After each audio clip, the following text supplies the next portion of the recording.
Assalamualaikum teman-teman. Seperti biasa sebelum mulai Mimin mendoakan semoga teman-teman semua selalu dalam keadaan sehat walafiat. Oke, kali ini kita akan melanjutkan Martial Master versi novel bagian 434. Bagi yang baru bergabung, selamat bergabung. Dan bagi yang belum subscribe, subscribe dulu lah agar Mimin tambah semangat lagi nih bikin videonya. Oke, kalau sudah kita langsung masuk ke isi ceritanya.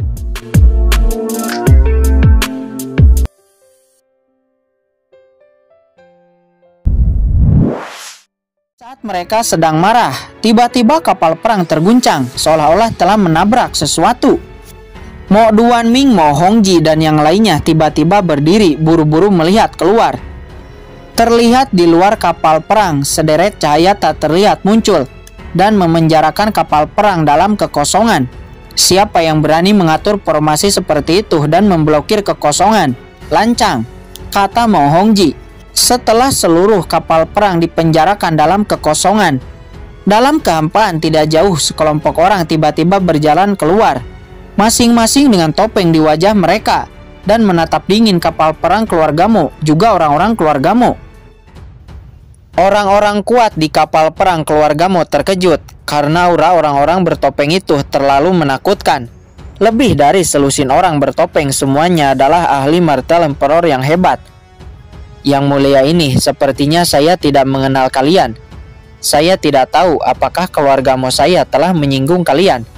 Jadi kalian katakan masalahnya dan saya akan meminta maaf kepada kalian atas nama keluargamu, kata Mo Duanming. Hahaha, tidak perlu meminta maaf. Saya ada di sini kali ini untuk mengirim kalian ke neraka, kata Qin Chen. Dia tidak basa-basi, sosoknya berubah menjadi aliran cahaya dan aura mengerikan meledak dari tubuhnya. Pada saat yang sama, pedang berlapis api muncul di tangannya dan menebas. Cahaya pedang jatuh dan nyala api menyapu langit. Wajah Mo Duanming berubah seketika dan dia menamparnya dengan telapak tangan, disusul dengan perisai yin dan yang muncul dan menahan cahaya pedang. Di sisi lain, Mo Kara juga bergerak. Sebuah tombak muncul di tangannya. Dia melesat dan membanting tombak itu ke arah Mo Hongji, dan keduanya langsung bertarung dengan sengit. Pada saat yang sama, skeleton cabang, Gucang, dan yang lainnya juga mulai menemukan target masing-masing dan bertarung dengan liar. Hanya dalam sekejap banyak ahli keluarga Mo jatuh, berteriak di langit dan berubah menjadi kabut darah. Pedang dengan aturan api terus dilayangkan Qin Chen untuk menyerang Mo Duanming. Bilah pedang api yang mengerikan menebas. Perisai yin dan yang terus ditampilkan. Cahaya pedang api terus menebas. Perisai yin dan yang bergetar hebat dan itu terus berderit di bawah tebasan pedang api yang kuat dan hampir pecah. Aturan api. Siapa kamu sebenarnya? Mengapa kamu ingin memulai perang dengan keluargamu saya? Teriak Mo Duanming dengan marah. Siapa aku? Kamu tidak perlu tahu siapa aku, kata Qin Chen. Kemudian dia kembali menyerang dengan serangan api. Dia hanya menggunakan serangan api untuk mengelabui pihak lain. Sebagai master alkemis, kendali api Qin Chen secara alami sangat menakutkan. Apalagi dia memiliki api yang bertentangan dengan langit, yaitu api teratai hijau. Dia sangat mudah untuk mensimulasikan serangan kaisar bela diri pedang api. Orang ini sangat kuat, aku harus pergi dan memberitahu leluhur. Mo Duanming meraung, terus bertarung dengan Qin Chen seraya mencari peluang untuk bisa melarikan diri. Teknik pedang gelombang api. Boom! Gelombang api yang tak berujung menyapu, berubah menjadi lautan api yang mengerikan, menyapu ke arah Mo Duanming. Teknik mata iblis. Yin dan yang dirilis Mo Duanming. Cahaya hitam tajam keluar dari matanya langsung membelah api Qin Chen dan tiba-tiba sampai ke Qin Chen. Qin Chen dengan buru-buru menghindar, tapi sudah terlambat. Sinar cahaya hitam meledak di topengnya, memperlihatkan wajah pria paruh baya. Kaisar pedang api. Ternyata kamu kaisar pedang api. Ada apa? Mengapa kekaisaran Xuanyuan memusuhi keluarga Moku? Mo Duanming terkejut dan matanya menunjukkan ketidakpercayaan. Aku tidak berharap kamu melihat kebenarannya. Sepertinya hari ini kamu harus mati, kata Qin Chen. Kekaisaran Xuanyuan sialan, berani melakukan sesuatu kepada keluarga Moku. Mo Duanming meraung, dia melihat sekeliling. banyak ahli keluargamu berjatuhan. Di saat itu dia diam-diam mengaktifkan tanda hidup dan mati di tubuhnya dan segera mengirim pesan kepada leluhur tua. Oke, Qin merasakan berita dari pihak lain dan tiba-tiba tertawa karena rencananya berhasil. Selanjutnya, tidak perlu membuang-buang waktu lagi. Kematian para dewa. Qin menampilkan tahap kelima dari Wan Senju. Segera kekuatan jiwa menyerang dengan panik, disusul dengan serangan Bloodline Guntur, langsung menghantam Mo Duanming. Mo Duanming terbang terbalik dan memuntahkan darah.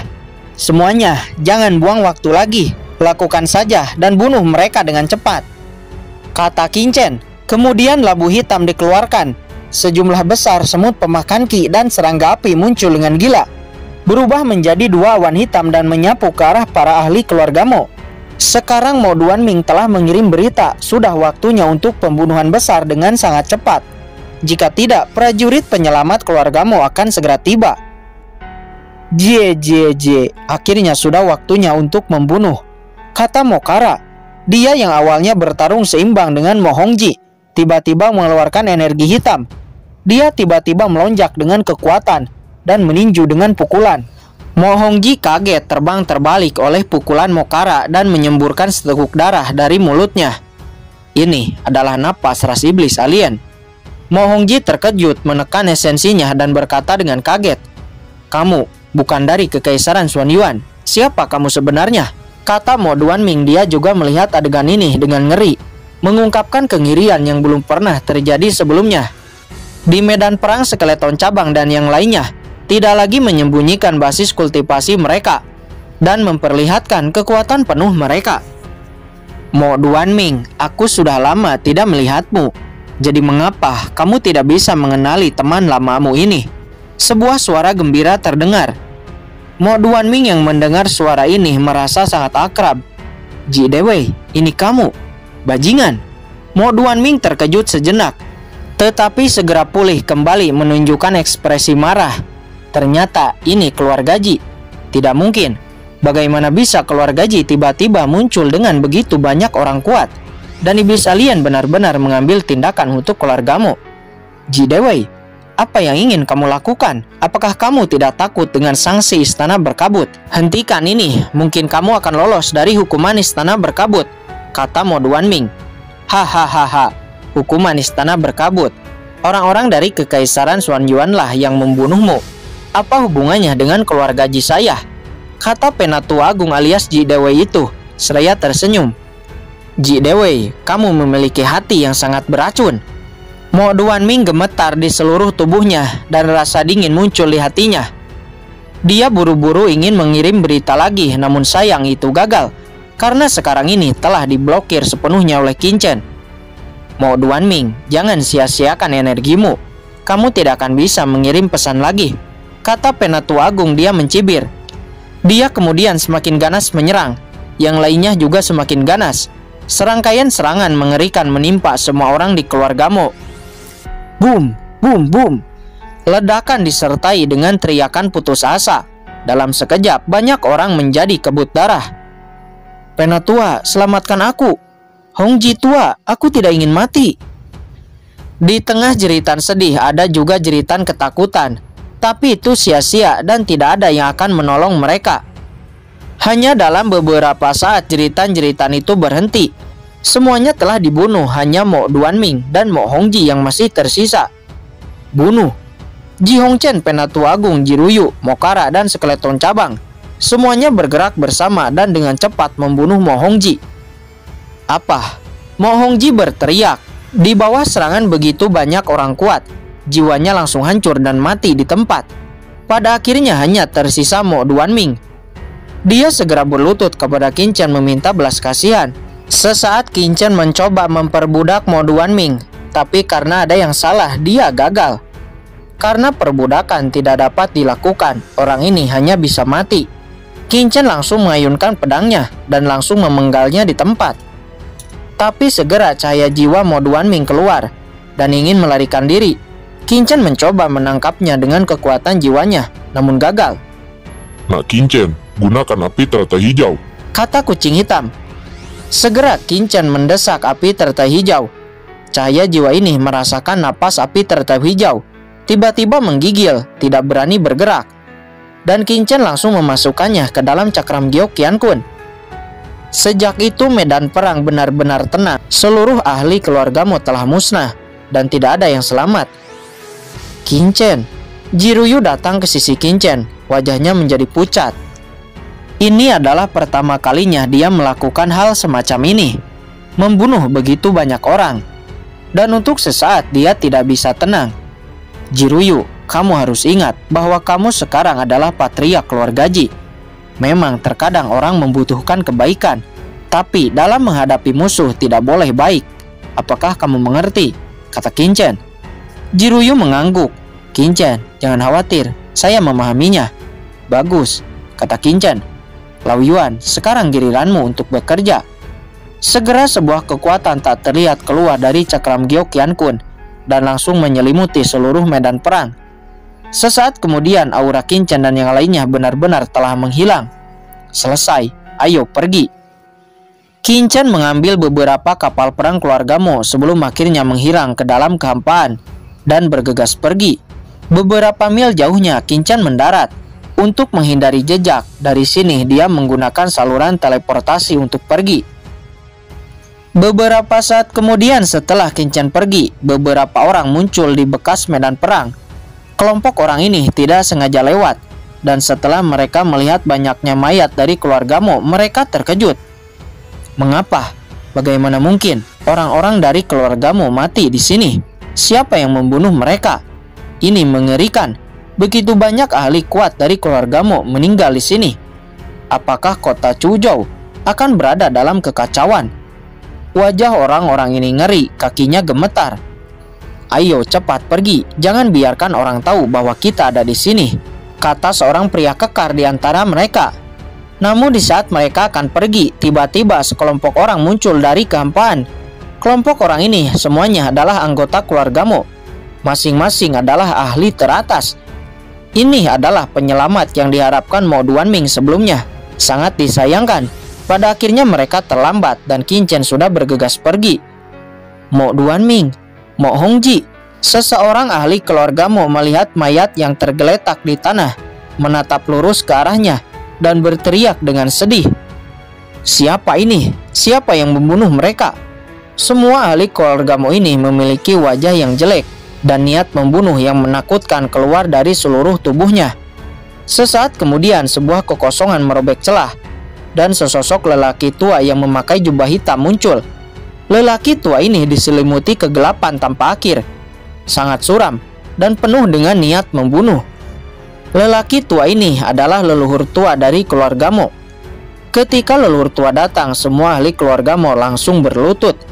Kemudian seorang ahli dari keluarga Mo yang bernama Mo Jiawu meraih leher pria kekar dan bertanya, "Katakan, siapa yang membunuh anggota keluarga Mo-ku?" Pria kekar itu gemetar, punggungnya basah karena keringat dan berkata, "Tuan, saya tidak tahu. Saya tidak sengaja lewat." Namun tanpa ampun Mo Jiawu langsung membunuhnya di tempat. Dan teman-teman si pria kekar semuanya juga dibunuh di tempat. Saat ini keluarga Mo benar-benar dibakar dengan api kemarahan. Mereka hanya mendapat pesan dari Mo Duanming bahwa yang melakukan ini adalah kaisar pedang api dari kekaisaran Xuanyuan. Semua ahli keluarga Mo kemudian mencoba mencari jejak si pembunuh. Namun bagaimanapun mereka mencari, mereka tidak menemukan jejak sedikit pun. Akhirnya mereka kembali ke markas keluarga Mo dan mulai menyusun rencana untuk membalas dendam kepada kekaisaran Xuanyuan. Di sisi lain di tambang milik kekaisaran Xuanyuan, banyak ahli kekaisaran Xuanyuan meraung dengan marah. Terlihat mereka dipimpin oleh Kaisar Bela Diri Wushang. Kaisar Bela Diri Wushang juga sangat marah melihat Kaisar Bela Diri Pedang Api dan banyak ahli kekaisaran Xuanyuan lainnya yang telah menjadi mayat. Pada akhirnya Kaisar Bela Diri Wushang mengumpulkan banyak ahli kekaisaran Xuanyuan, membentuk sebuah pasukan, dan dia sendiri memimpin pasukan untuk menyerang setiap pusat kekuatan keluarga Mo di Choujun, dan tanah leluhur keluarga Mo juga diserang. Di sisi lain keluarga Mo juga membentuk pasukan dan pergi menyerang pusat-pusat industri dan stasiun-stasiun kekaisaran Xuanyuan. Dalam sekejap, banyak tempat-tempat dari kedua belah pihak dihancurkan satu sama lain. Keduanya menderita kerugian yang sangat besar. Di markas keluarga Ji, Jiruyu dan yang lainnya cukup terkejut mendengar berita-berita ini. Meskipun masalah ini diatur secara diam-diam oleh mereka, tapi mereka tidak menyangka bahwa masalahnya akan berkembang sampai seperti ini, yang telah melebihi harapan awal mereka. Qin-chen juga sedikit terkejut, tapi dia senang dan mencibir. Hehehe, keluargamu istana penegak hukum, bawahan Shangguan Sinner. Yang lainnya Kekaisaran Xuanyuan, bawahan Peng Xiaoyu. Saya akan melihat bagaimana reaksi mereka. Senyum terlukis di wajah Qin-chen dengan mencibir. Peng Xiaoyu dan Shangguan Sinner diam-diam berkolusi, tapi di permukaan mereka berpura-pura bermusuhan. Orang-orang Kekaisaran Xuanyuan menyerang tanah leluhur keluarga Mo. Orang-orang Kekaisaran Xuanyuan ini sangat ceroboh. Penatua Agung tiba-tiba berbicara, seraya menggelengkan kepalanya. Sepertinya dia mengetahui sesuatu tentang yang ada di tanah leluhur keluarga Mo.